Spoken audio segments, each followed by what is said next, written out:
바로 잃어버린 영혼을 찾으러 다니시는 우리들의 큰형 예수 그리스도를 말입니다. 성경 공독하겠습니다. 오늘 찾으실 성경 말씀은 누가복음 15장 32절 말씀입니다. 누가복음 15장 32절 말씀입니다.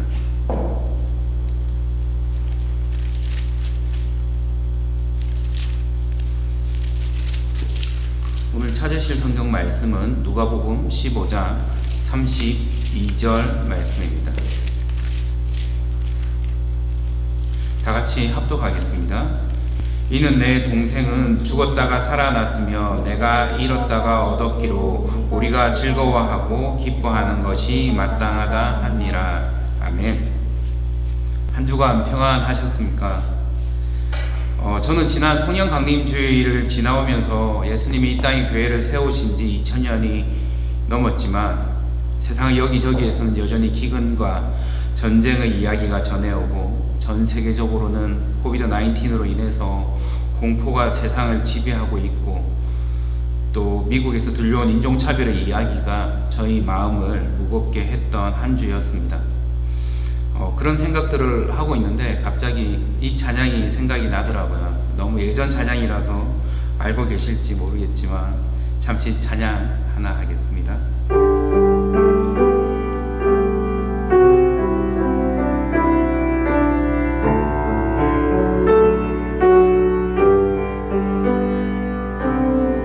세상은 평화 원하지만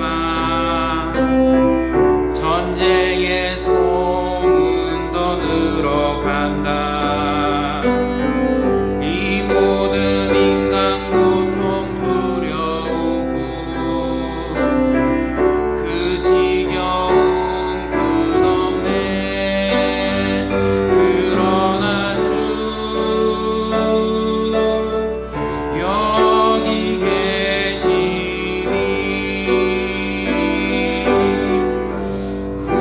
우리가 늘 믿을 때에 그의 영으로 하나 돼. 우리가 늘 믿을 때에 그의 영으로 하나 돼. 하나일세 우리 모두 다 하나일세 우리 모두 다 하나일세 우리 모두 다 하나일세. 아멘.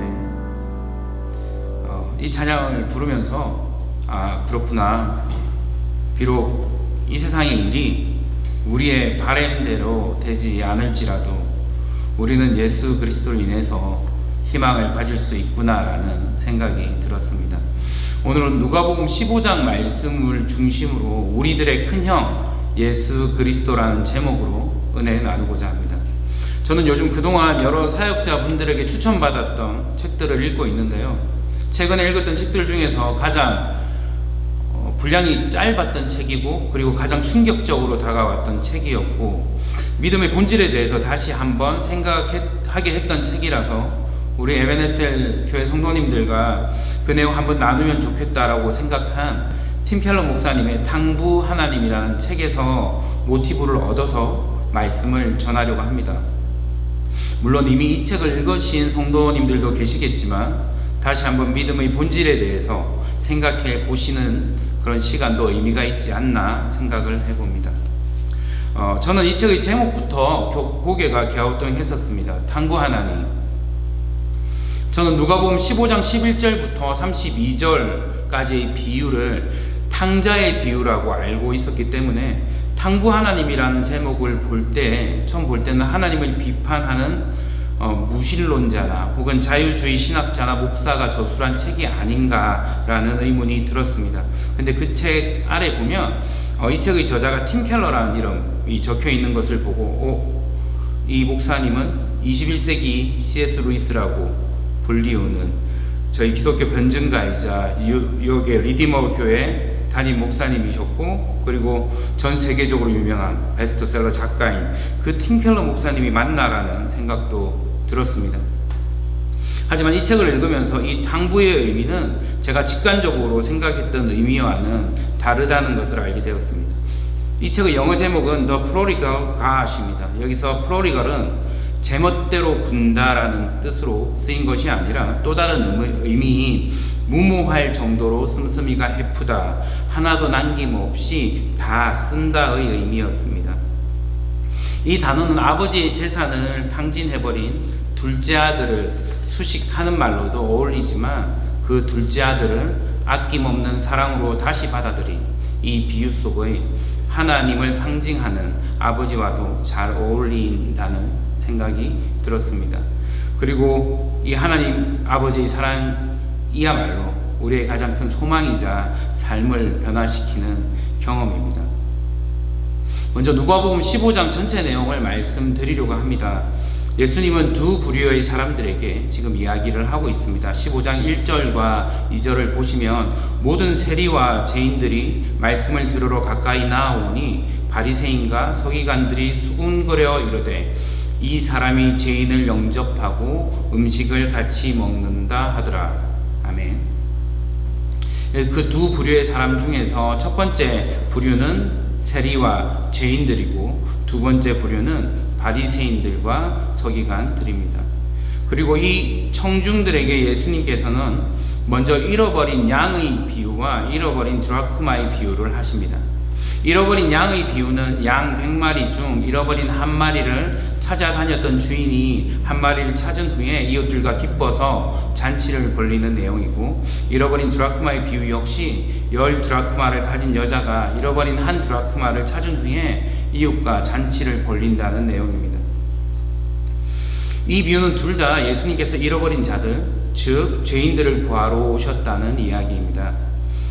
잃어버린 한 사람이, 한 죄인이 회개하면 하늘에서 크게 기뻐함이 있다는 이야기를 하시고 나서 예수님은 우리가 알고 있는 탕자의 비유를 청중들에게 들려주십니다.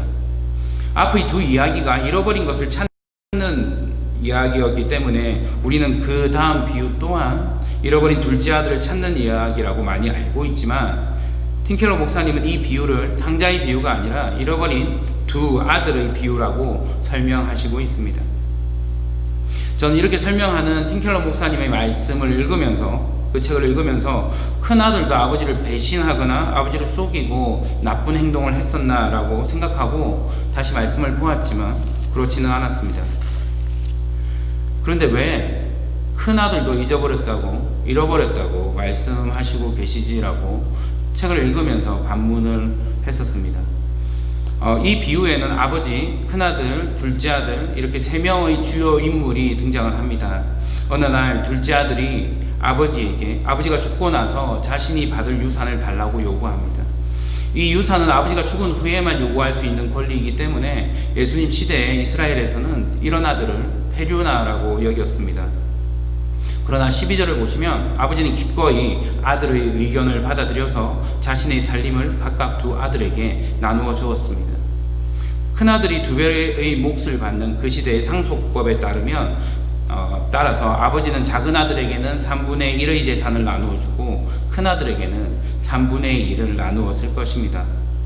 그렇게 아버지의 유산을 받아 먼 나라에 간 둘째는 곧 그 재산을 허비하고 그 나라에 흉년이 들자 고생을 하게 되는데, 성경은 15절과 16절에서 둘째 아들은 살기 위해서 율법이 금지하고 있는 돼지를 치게 되었고, 배를 채우려고 돼지가 먹는, 한국어 성경에는 쥐엄 열매라고 하는 구죽콩 열매를 먹으려고 했지만 주는 자가 없었다라고 이야기하고 있습니다.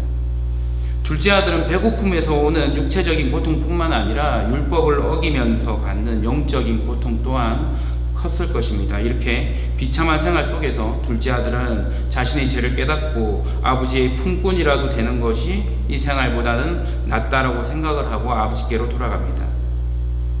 아버지는 둘째 아들이 돌아오자 그 아들에게 제일 좋은 옷을 입히고 손에는 가락지를 끼우고 발에는 신발을 신기고 살찐 송아지를 잡아서 잔치를 벌립니다.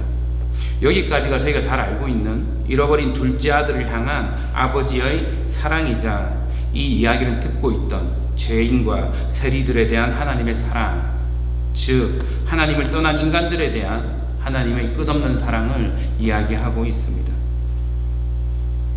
이렇게 아름다운 하나님의 사랑 이야기에서 큰아들이 등장하는 25절부터 이야기는 더 이상 사랑 이야기가 아니라 큰아들의 분노의 이야기로 시선이 바뀌게 됩니다.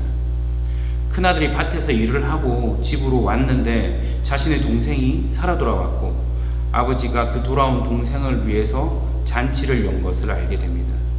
그리고 아버지가 같이 잔치에 들어가자고 권유하자 그 큰아들은 아버지께 자기는 지금까지 아버지의 명을 한 번도 어긴 적이 없음에도 아버지는 자신을 위해서 염소 새끼 한 마리 잡아준 적이 없는데 어떻게 아버지의 재산을 장녀들과 삼켜버린 둘째 아들을 위해서 살찐 송아지를 잡을 수 있냐고 분노합니다. 저는 이전에 이 비유를 들을 때 큰아들이 화를 내는 것이 당연하다고 생각을 했었습니다. 사실 아버지가 지금 둘째 동생에게 베풀고 있는 이 잔치도 아버지가 돌아가시고 나면 첫째 아들의 재산인 것입니다. 첫째 아들은 정말 아버지의 말을 열심히 따르고 그리고 아버지를 위해서 열심히 일한 착한 아들이니 이 첫째 아들이 이렇게 화를 낼 자격이 있다고 저는 생각했습니다. 저도 첫째이고 때로는 동생을 위해서 정말 이해가 되지 않는 호의를 베푸시는 부모님의 행동을 여러 번 보아왔기 때문에 첫째 아들의 마음이 정말 이해가 되었습니다. 한 예로 이 말씀을 읽으면서 갑자기 에피소드 하나가 떠올랐는데요. 제가 군대를 제대하고 몇 달을 주유소에서 일을 했었습니다. 그때는 집의 형편이 별로 좋지가 않아서 제가 일을 한 월급을 모두를 부모님께 드렸었습니다. 근데 하루는 부모님께서 저희 그 월급으로 여동생의 쌍꺼풀 수술을 해주겠다고 하는 겁니다. 아니 집의 상황도 이렇게 좋지 않은데 쌍꺼풀 수술이라뇨. 처음에는 조금 어이가 없었는데 나중에는 화가 나는 겁니다. 아마 지금 이 비유 속의 큰형은 그때 제가 느낀 분노보다 훨씬 더 큰 그런 분노를 느끼고 있을 것입니다. 그리고 제가 이 탐구 하나님이라는 책을 읽으면서 가장 충격을 받았던 부분은 이 큰아들의 행동에 대한 다른 해석이었습니다. 팀켈러 목사님은 이러한 큰아들에 대해서 두 가지로 이야기를 합니다. 첫 번째는 제가 코테이션 그대로 해서 읽어드리겠습니다. 비유 속의 형 부류의 사람들은 자신의 선행에 보상이 따르기를 바라며 보상이 없으면 혼란과 분노에 휩싸인다. 당신도 선행과 반듯한 삶을 공로로 내세워서 하나님께 행복한 삶을 얻어내려 한다면 분노에 삼켜지고 말 것이다. 삶이란 결코 우리의 바람대로 풀리지 않기 때문이다. 이 형은 지금 우월감에 찌들어 있습니다.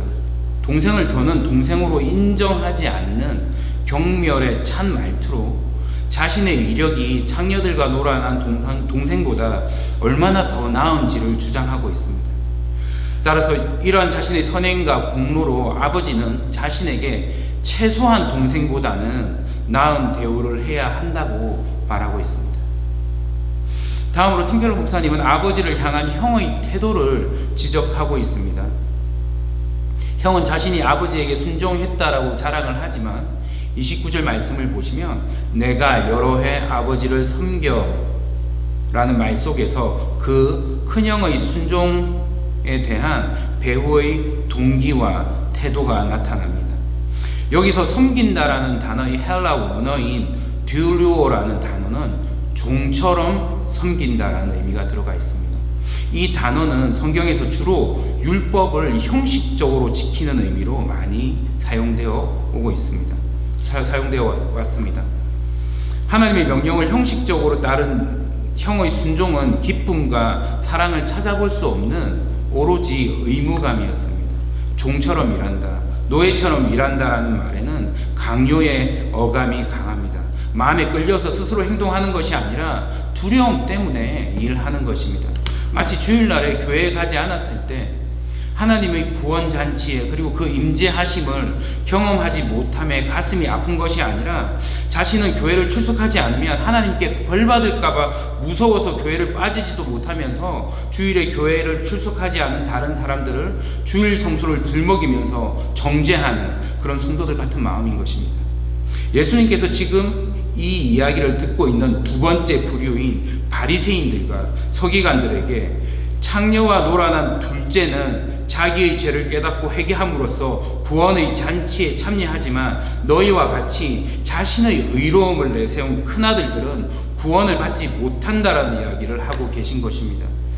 바리새인들과 서기관들에게는 너무나도 큰 충격적인 이야기였을 것입니다.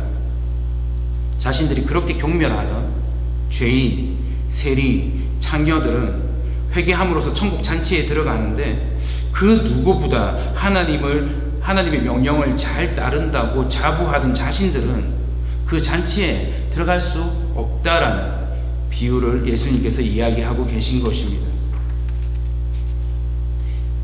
저에게 이 이야기가 충격적이었던 것도 같은 이유였습니다.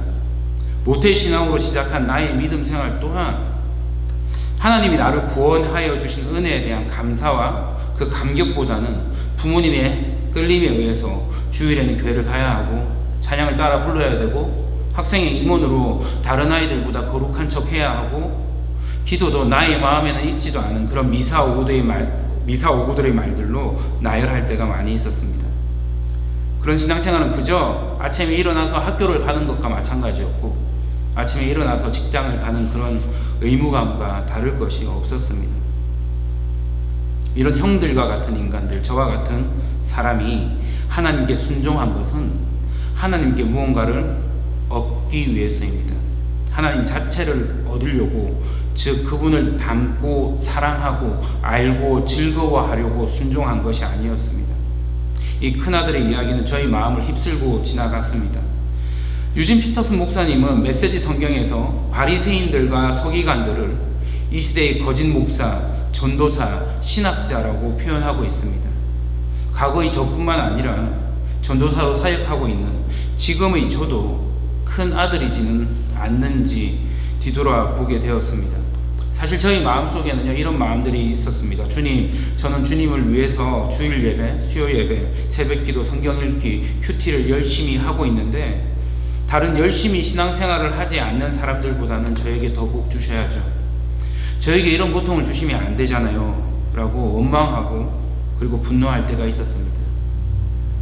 우리가 우리의 행위로 하나님의 호의를 구할 때, 우리가 하나님의 판단 위에 있을 때 그것은 죄입니다. 지금 저희 이야기는 주일 예배, 수요 예배, 새벽 기도, 성경 읽기 하는 것이 잘못되었다라고 말하는 것이 아닙니다. 그 본질을 이야기하고 있는 것입니다. 주일 예배를 드리는 것도, 수요 예배를 드리는 것도, 기도를 하는 것도 주님의 은혜에 대한, 그 구원의 은혜에 대한 감격과 사랑이 아닌 의무감으로 하게 된다면 그건 그저 종교 생활이고 도덕적인 윤리에 지나지 않는 것입니다. 교회 안에 있는 이런 바리새인과 서기관 같은 큰 형들을 보면서 예수님은 얼마나 슬퍼하실까요? 그리고 저와 같은 그런 큰 형들의 부류 때문에 교회에서 구원을 받아야 할 동생 부류의 사람들이 견디지 못하고 나가는 것은 아닐까 생각해 보게 했던 말씀이었습니다.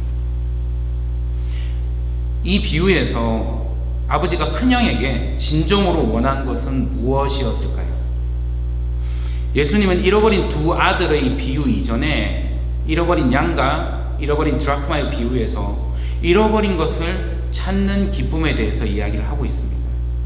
아버지가 형에게 가장 원한 것은 잃어버린 동생을 찾으러 가는 게 아니었을까라고 생각해 봅니다. 동생이 떠난 후에 매일같이 동생을 기다리는 아버지의 모습을 보고 형이 그 동생을 찾으러 갔다면 아버지는 큰형이 매일 밭에 나가서 일하는 것보다 훨씬 더 큰형을 자랑스러워하고 큰형은 아버지의 마음에 합한 자가 되었을 것입니다. 그리고 하나님은 우리에게 그런 큰형을 주셨습니다. 바로 잃어버린 영혼을 찾으러 다니시는 우리들의 큰형 예수 그리스도를 말입니다. 예수님의 주변에는 항상 범죄자들, 술주정뱅이, 사기꾼, 창녀들이 따라다녔습니다. 예수님은 그들을 사랑하고 하나님의 복음을 전하셨습니다. 우리는 거룩이라는 말을 자주 사용합니다. 거룩으로 번역되는 히브리어는 코데시라고 하는데요, 이것은 잘라냄, 죄로부터의 분리함을 의미를 합니다. 우리는 가끔 이 거룩의 의미를 잘못 이해할 때가 있습니다. 하나님께서 우리에게 거룩을 가르쳐 주시기 위해서 주신 성경 레위기 11장 45절에는 이렇게 말씀하십니다. 내가 거룩하니 너희도 거룩하라 라고 합니다. 즉 하나님을 닮아가라고 말씀하십니다. 우리가 하나님이신 예수님을 닮아갈 때 비로소 우리는 거룩할 수 있는 것입니다. 그저 흰옷을 입고 빛나는 조명을 받으면서 웅장한 음악 속에서 잘 이해하지도 못하는 성경 구절 몇 소절 암송한다고 해서 거룩해지는 것이 아니고요, 큰아들처럼 아버지의 명령을 다 지켰다고 하면서 동생을 정죄하는 것으로 거룩해지는 것도 아닙니다. 마찬가지로 내가 종교 활동을 열심히 하기에 그것을 열심히 하지 않은 사람보다는 내가 더 거룩한 것도 아닙니다. 어쩌면 하나님께서 원하시는 거룩은 우리가 인생의 괴로움으로 술에 취해 있는 성도, 술에 취해 있는 사람 옆에서 위로하여 주고 예수님의 끝없는 사랑을 전할 때에 우리의 삶이 거룩해지는 것입니다. 그 힘들어하는 성도와 함께 술을 마셨냐, 술을 마시지 않았냐, 이런 것들은 중요하지가 않습니다. 종교 생활에 대한 의무감으로 같이 술을 마시지 않았던들, 그 마음에 잃어버린 자들에 대한 예수님의 마음이 없다면 우리는 그 행위로서는 결코 거룩해지지 못합니다. 우리의 의만 올라갈 뿐입니다.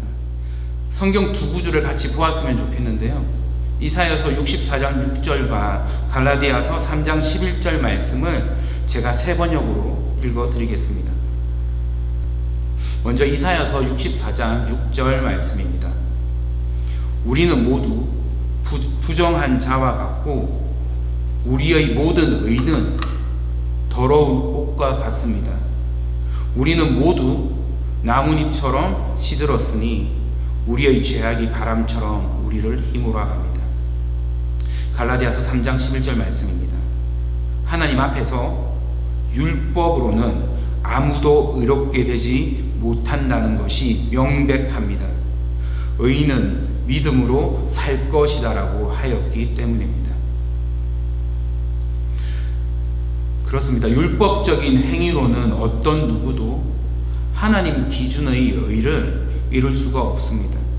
우리의 의는 더러운 옷과 같습니다. 우리는 이 더러운 옷을 벗어나려고 계속해서 노력해야 할 것입니다.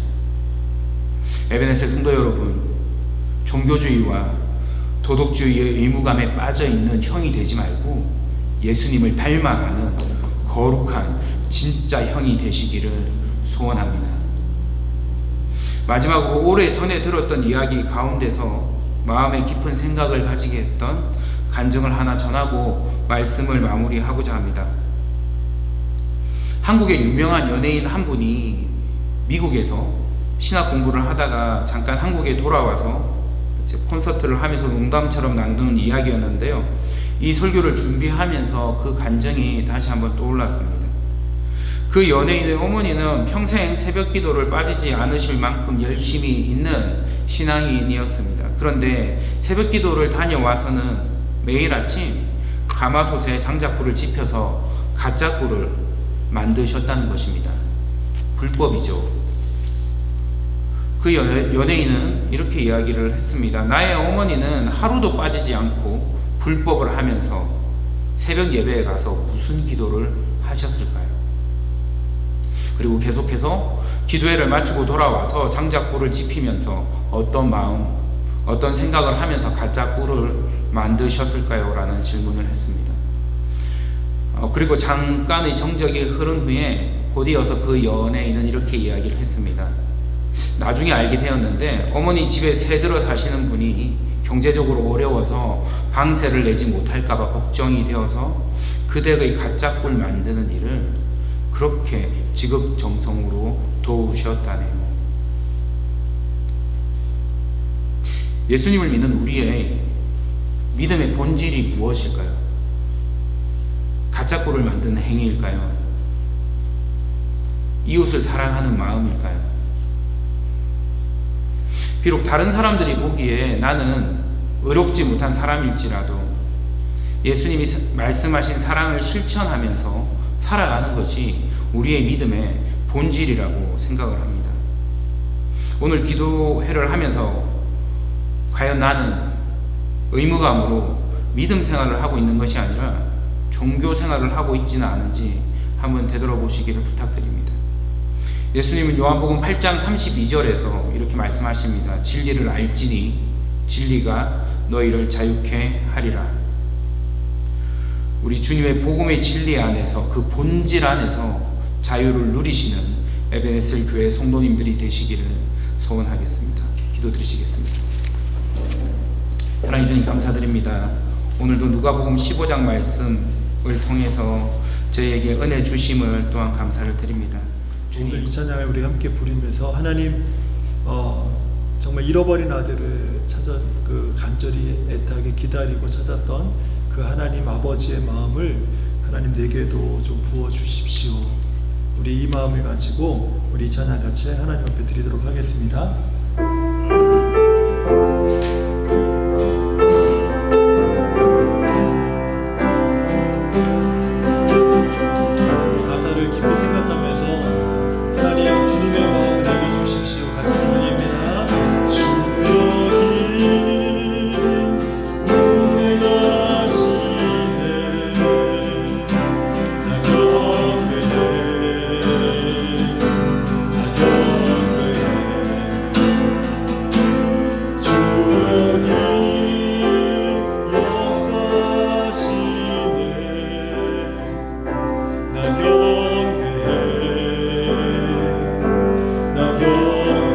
우리만 만지시는 주, 우리만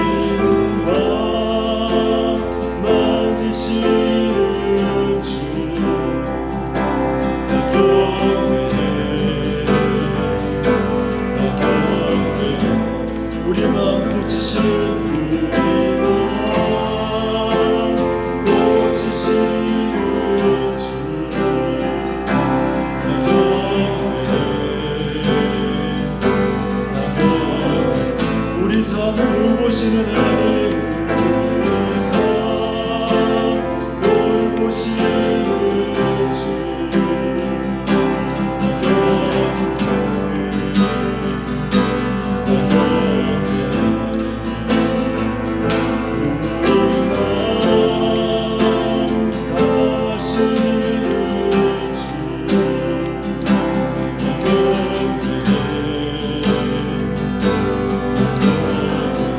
나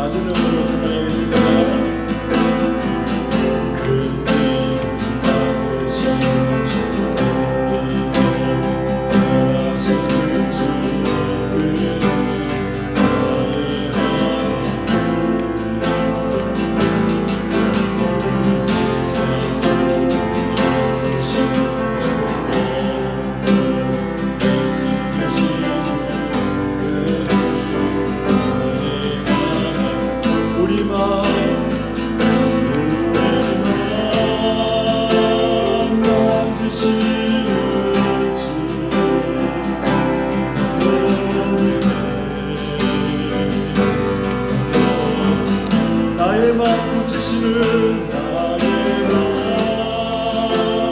고치시는 주, 나 경배해, 나 경배해. 그 길을 만드신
경배해. 우리 이 시간에 같이 한번 기도하기 원하는 것은 하나님, 내 마음을 아시는 주님, 나의 심령 안에 우리 하나님 아버지의 마음을 부어주시옵소서. 하나님, 내 이웃에 대한, 우리 자녀에 대한, 그리고 우리가 복음을 전해야 될 그 전도 대상자들에 대한 우리 하나님 아버지의 마음이 내 안에 풍성하게 부어지게 하여 주시옵소서. 은혜와 긍휼에 풍성하신 우리 하나님의 아버지의 마음으로 내가 가득 채워져서 하나님, 내가 온전한 주님의 마음으로 하나님 복음을 증거하는 하나님의 사람이 될 수 있도록 하나님 나를 세워주시옵소서. 하나님 나를 세워주시옵소서. 내가 더 사랑하게 하시고, 내가 더 용서하게 하시고, 내가 더 다가가게 하여 주옵시고, 내가 더 친근해지게 하여 주옵시고, 내가 더 너그러지게 하여 주옵시고, 내가 더 인자하게 하여 주옵시고, 우리 주님의 마음을 닮아서 내가 주님을 쫓아가는, 주님을 닮아가는 하나님의 사람이 되게 하여 주시옵소서. 우리 다 같이 합심하여 기도하겠습니다. 하나님 아버지 감사합니다. 하나님 아버지, 오늘 이 밤에 오늘 우리에게 주신 말씀을 따라서 아버지 하나님, 우리가 더욱더 거룩함과 진실함으로 하나님 세워지는 하나님의 성도가 되어지기를 원합니다. 하나님, 우리 안에 아무리 하나님 우리가 기도하고 찬양한다 할지라도, 아무리 우리가 하나님 앞에 봉사한다 할지라도, 교회에서 열정을 품고 아버지 이것저것을 우리가 행한다 할지라도, 우리 안에 우리 하나님 아버지의 마음이 없다면 하나님, 우리가 어떻게 누구를 사랑하고 누구를 용서하고 누구에게 인자와 자비를 베풀며 누구에게 긍휼을 베풀며 누구에게 다가가며 더 나아가서 우리 주 예수의 마음으로 하나님 아버지 죽어가는 자들을 위하여 하나님, 내가 어떻게 복음을 전하면 아버지 하나님 내가 살 수 있겠습니까? 하나님 아버지, 이 세상이 심히 곤란하고 이 세상이 심히 공포스럽고 이 세상이 아버지 폭동으로 더욱더 가득 차고 있고 아버지 민족적 이기주의와 아버지 하나님이여 또 하나님 자국과 이익밖에 알지 못하는 그런 상황에 있는 이 모든 세계 속에서 하나님, 우리가 어떻게 하나님 아버지 이 온 세계를 위하여 기도하는 자가 되고 어떻게 하나님 복음을 들고 이 열방 가운데 하나님 아버지 주님의 마음을 가지고 나아가는 자가 될 수 있겠습니까? 하나님, 오늘 우리에게 하나님 아버지의 마음을 부어주시기를 간절히 기도합니다. 하나님 아버지의 마음을 부어주시기를 원합니다. 하나님 아버지의 마음이 없이는 우리가 기도할 수 없고 우리가 사랑할 수 없고 우리가 나눌 수 없고 우리가 도와줄 수 없고 찾아갈 수 없고 아버지 기도할 수 없고 아버지 하나님, 내 안에 자비와 긍휼과 용서의 마음을 가질 수 없음을 고백합니다.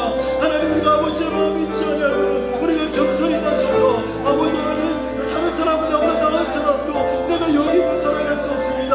아버지 하나님, 우리들에게 우리 하나님 아버지의 마음을 부어주시옵소서. 우리 하나님 아버지께서 우리를 사랑하시는 자기 아들을 죽기까지 목적하시면서 사랑하셨던 그 아버지의 마음을 하나님 우리에게 부어주셔서 나도 아버지 하나님, 아버지 내 사는 내 이웃들과 아버지 하나님 형제들에게 아버지 나 자신을 쳐서 복종시켜 낮추며 겸손히 행하는 자가 되도록 하나님 아버지, 우리 안에 주의 마음, 아버지의 마음을 하나님 부어주시기를 간절히 기도하오니 하나님 아버지 인도하여 주시옵소서.